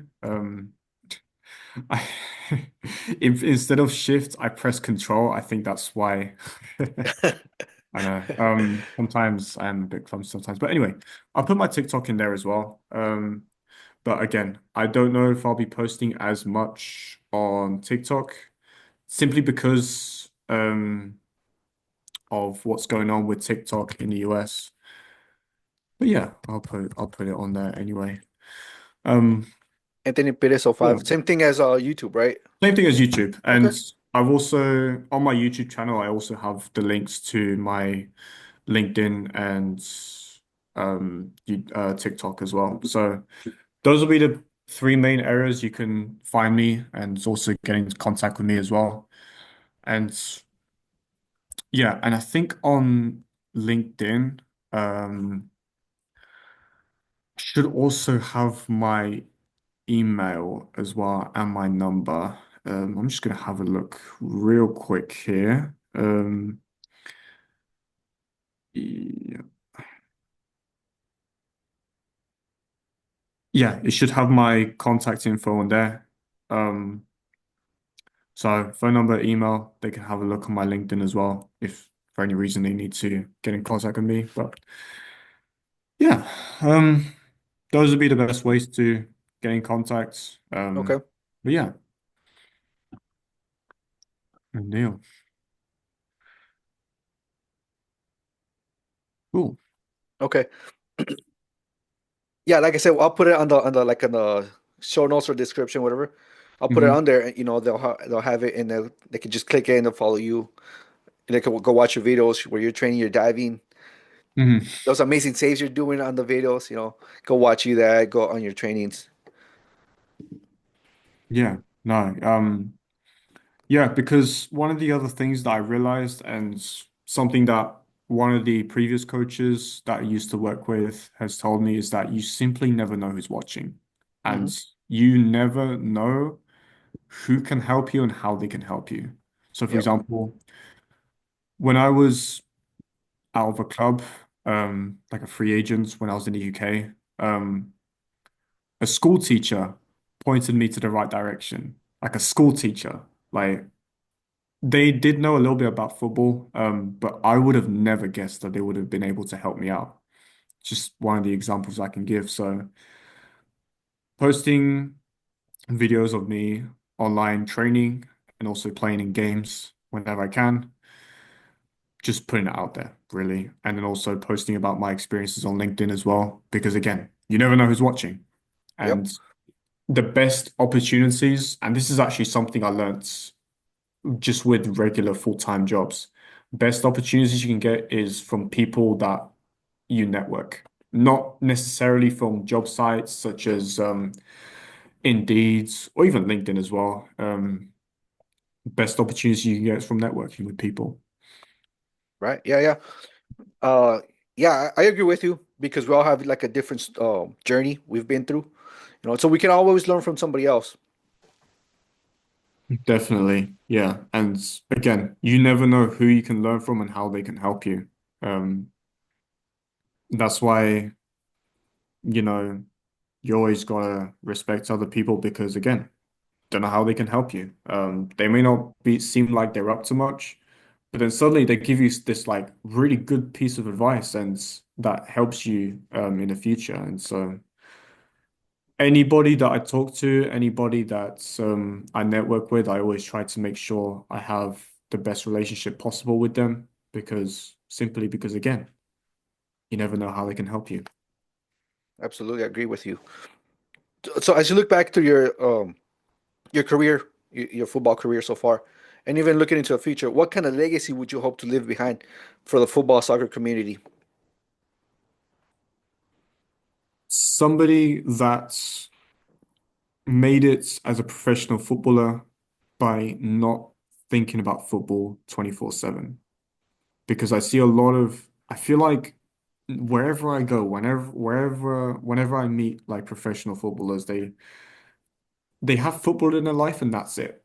And in my opinion, for me at least, I don't think that works for me. And I just want to show people that you can have other things to do. You can still live your life. You don't have to be playing football all the time. I mean, it kind of helps, because you want to be training, you want to make sure that your skills are sharp, but same time you don't want to be o overdoing things. And so again, going back to what a lot of people see on social media, you feel like you have to work day in, day out, 24/7. I don't like that. And Okay. and if I do make it as a professional, I want to show people that you can have that chance of becoming a professional footballer, and you can also live a life as well where you hang around with friends and family. And yes, there'll be sacrifices, but there shouldn't be too many. Okay. Yeah, like Gareth Bale, right? He played golf. Yeah. Even like in I think it was like what preseason or something, and that's why he retired. He wanted to go play Mhm. golf. He wasn't happy no more. I think and wanted to go play golf. And that's another thing as well. If you're not enjoying something as much as you did before, you shouldn't be afraid to walk away from it. Okay. Yeah, definitely. And like with Andre Schürrle as well, Hmm. he retired age 29. He won Oh, the World oh Cup yeah, yeah. with Germany, played a significant role in that, but then afterwards wasn't enjoying football as much anymore, and he found interest in other places in life, and he decided to pursue those.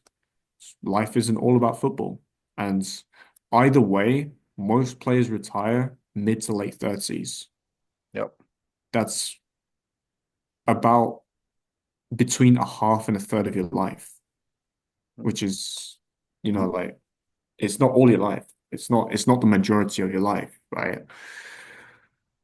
And so one thing I also want to see in myself and something that I want to show others as well is have other things to do other than football so that you can continue enjoying life after your football footballing days are over as well.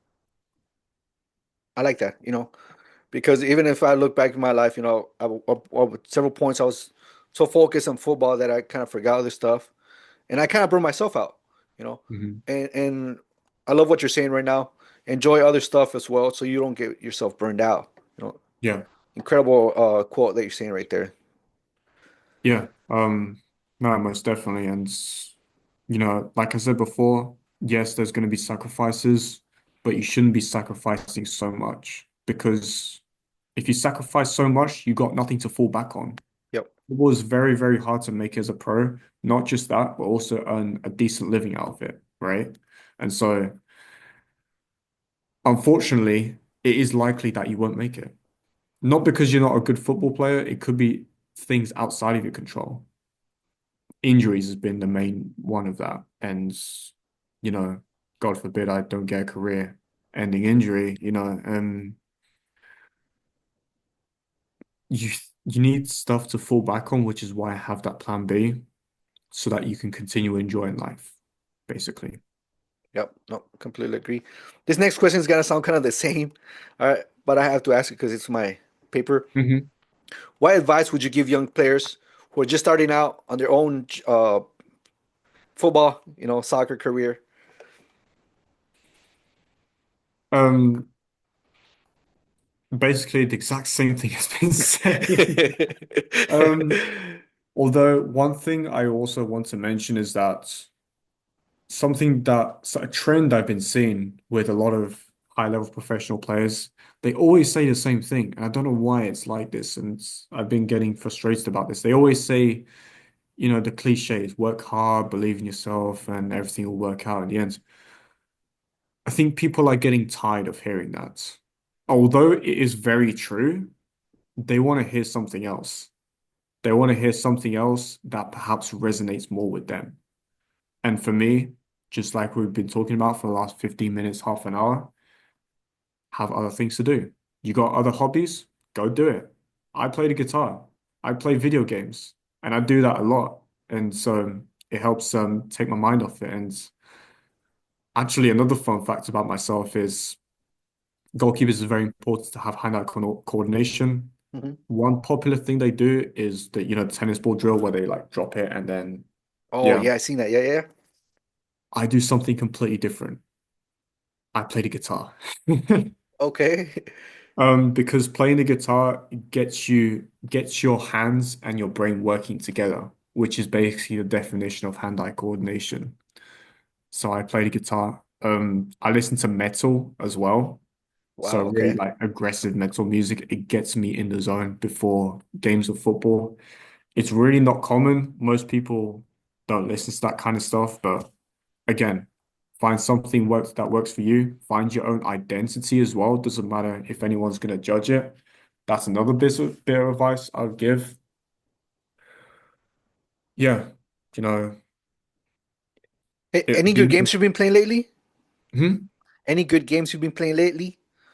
um in terms of Video games. You say you play video games, video right? games, so my friends here at university have introduced me to a game called Lethal Company. Okay. It's a pretty interesting game. I've never heard of it before. It's basically where you go into buildings and you pick up items of value and bring it back to your like starting point. And there's like certain monsters out there that are out to like kill you and stuff like that. It's a pretty fun game actually. Okay. Haven't Is that quite like got a the hang of it. I'm a bit clueless, but again, I'm enjoying myself. FIFA, I used to enjoy it, but it's just the same game every year, if I'm hmm honest. Yeah, So yeah. I kind of stopped playing after FIFA 20. And then Need for Speed is also a really good game. I'm into cars a lot. Oh, are And you? Okay. yeah, so I play Need for Speed a lot and I'm into like FPS shooters as well. So Call of Duty is a big game for me as well. I don't play it as often because at my parents' house we have a PlayStation, but that's in the UK. I don't have it with me here. So I don't really play it that often, but I try to whenever I can, most Okay. definitely. You ever play Again, Fortnite? no, I never No. got into that for some Oh, you reason. didn't get into that one? No, it was super, super popular in my school when it came out in 2016. I just never got into it. I felt like it was overhyped. I felt like there was other games out there. Minecraft as well. Oh, Minecraft, so good. You play If you- Minecraft? yes, Yeah. it's in one of them. I think it's the only game that I've ever known that's never died out completely. It's Okay. always like been consistently popular. Um, You know they're making a movie on that. Minecraft movie is coming out in Yeah. April, right? I'm not sure when it is, but I I think know. it's like March or April of this year. I'm really excited to see it. Yeah. I've always been a massive Minecraft fan because especially in creative modes, it allows you to explore your imagination and build like loads of stuff. It's really great. So yeah, whenever I get the opportunity, I always like to play it. Okay. There was a game. I can't remember the name of it right now, but you go and chase people, and then you get the police after you. Mm. I don't know. I don't know what it was called. I think it was like police. I can't remember the name of it right now, Sound like Need for but Speed. something like that. Yeah. Um, You go in a car, right? And sometimes you try to get away from the police, and the police will follow you. They have like helicopters and stuff. Just can't remember the name of it right now. It was like in the 2000s though. yeah, I'm not sure. I mean, the only thing I can think of from your description is Need for Speeds. I can't remember any other game that's going to be quite like that, but yeah. Need for Speed Rivals is a game that I really liked. Um, it's a really good game. Came out in 2012. Was cheap as well because I guess it's not really one of the popular ones, but for me, it's like I love it. So it's kind of fascinating that you can choose sides, whether you want to be a racer or you want to be a cop. So pretty cool. Um, but yeah, video games has always been like quite big in my life. Hmm. Something to take in mind of things. Yeah, he does. Yeah, yeah, yeah. You ever play Grand Theft Auto? I play Grand Theft Auto. I'm just not very good at it. I did play a little bit of San Andreas, but not as much. Not Not as that much much. after that one. No.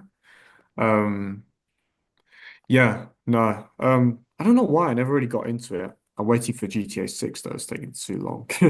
It's been like what, over Mm. like 15 years, I think, at this point. Yeah. I don't know when GTA 6 is coming out, I'm not gonna lie.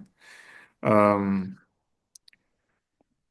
yeah, they're saying it's scheduled for late 2025, but Okay. some rumors suggest that the release may be released until 2026. It's Wow. yeah. I seen that it Bit was gonna be quick, like right? $100 though. I don't know if that's true or not. I seen it was gonna be around that price. Oh yeah.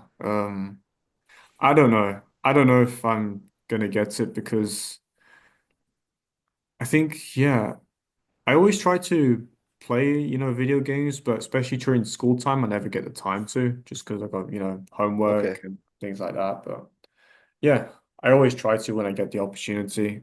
Okay. Yeah. So the Um, next couple questions I got, I think, are just silly questions. Okay, they make no sense. Okay. Do you think aliens would be good at soccer? they probably could, I'm not gonna lie. I don't even believe in aliens, I'm not gonna lie. Oh, you don't? Okay. I don't know. Yeah. I mean, they probably in an alternate universe, maybe. They could be. Yeah. I don't know. Interesting question. Okay. Do you think it's possible to square a goal with a rubber chicken instead of a soccer ball? I mean, we would play with anything, like anything that would be even remotely spherical. Yeah. When I was younger, so I don't see why not. It could happen. Could happen. If a team of cats were to play a team of dogs in a game of soccer, who would win and why?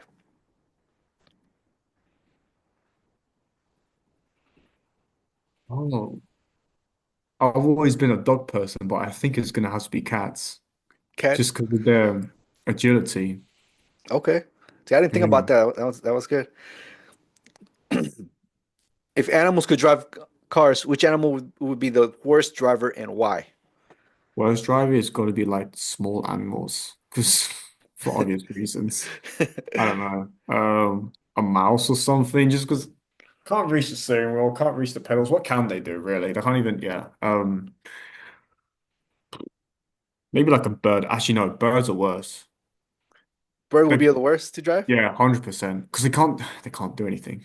Okay. They literally won't be able to, yeah. Okay. If you were a superhero, what would your superpower be? Um, oh, uh-huh. I think I got this question when I was in elementary. I can't remember what I said for it.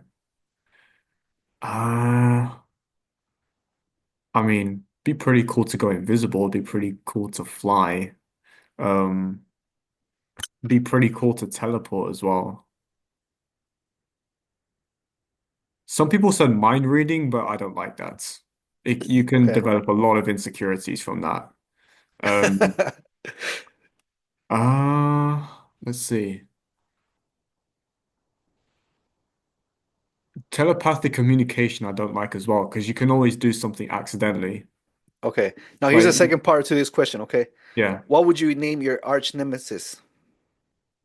arch nemesis. Hmm,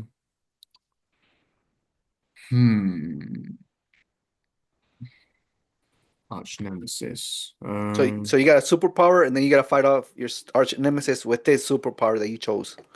What would you name him? I don't know what kind of superpower power would be able to fight off that, but fear. Well, that's all the questions I've got, Anthony. Thank you so much for coming on here and No sharing worries. your Yeah. journey. Has been an incredible conversation. Yeah. And it's only gonna be bigger from here. This ain't this is not even the start of it, and it's crazy to go back and see how much I've learnt over the last couple of years and how much I progressed. You know, some things as well. You think you're doing better than you're doing better than you think, and I think that goes Hmm. for everyone as well. Um, I didn't think I'd be playing semi-professionally until I was in my early to mid-20s, and I started playing when I was 17. No, it's fascinating, and it's only going to be up from here. Most definitely. Yes, yeah, yeah. Like I said, thank you so much for coming on here, sharing your journey. It's been incredible journey you've had, and thank you so much for Hmm. sharing it with me. Yeah, pleasure's all mine. Thank you for having me as well. It's Yeah, been no, no, an absolutely. Thank you. opportunity. Yeah, the field's empty, but conversations will be back. From the field we rise, let the voices be heard. Every insight shared, every single word